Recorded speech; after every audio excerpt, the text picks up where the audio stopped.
Assalamu alaikum. Welcome everyone. We are going to learn a new rule of spoken English today. আমরা নতুন একটা rule শিখবো যেটা হচ্ছে সাবজেক্ট প্লাস অ্যাবিজার প্লাস অ্যাডজেক্টিভ। আমরা জানি যে অ্যাডজেক্টিভ হচ্ছে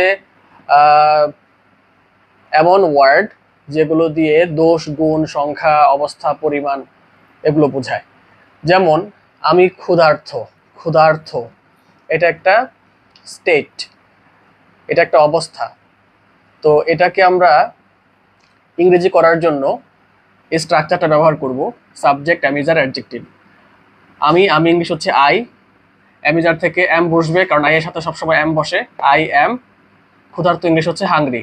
আই এম হাংরি, আমি ক্ষুধার্ত। যদি বলি যে আমি ক্লান্ত, সেক্ষেত্রে হবে আই এম টায়ার্ড। যদি বলি আমি আগ্রহী, তখন হবে আই এম ইন্টারেস্টেড। আচ্ছা, নেক্সট এক্সাম্পলটা দেখি। সে লম্বা। সে ইংলিশ হচ্ছে হি, অ্যামিজার থেকে একটা ইউজ করলাম বিভার্ব ইজ, তারপর হবে অ্যাডজেক্টিভ যেটা হচ্ছে লম্বা English ton. He is tall, সে লম্বা। আমি সুখী, আই এম হ্যাপি। আমি প্রস্তুত, আই এম রেডি। যদি এখানে অ্যাডজেক্টিভ চেঞ্জ করি, কয়েকটা অ্যাডজেক্টিভ এখানে দেখিয়েছি। স্যাটিসফাইড মানে সন্তুষ্ট। যদি বলি সে সন্তুষ্ট, হি ইজ স্যাটিসফাইড। যদি বলি আমি সন্তুষ্ট, আই এম স্যাটিসফাইড।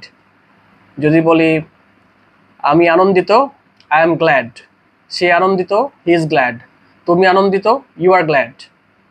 যদি বলি আমি দুঃখিত, আই এম সরি। যদি বলি সে সুন্দর, হি ইজ বিউটিফুল। এইভাবে করে আমরা অ্যাডজেক্টিভ চেঞ্জ করে করে প্র্যাকটিস করব। এবং এখানে যে বিভার্বগুলো আছে অ্যামিজার, এগুলো সাবজেক্টের সাথে সম্পর্কিত।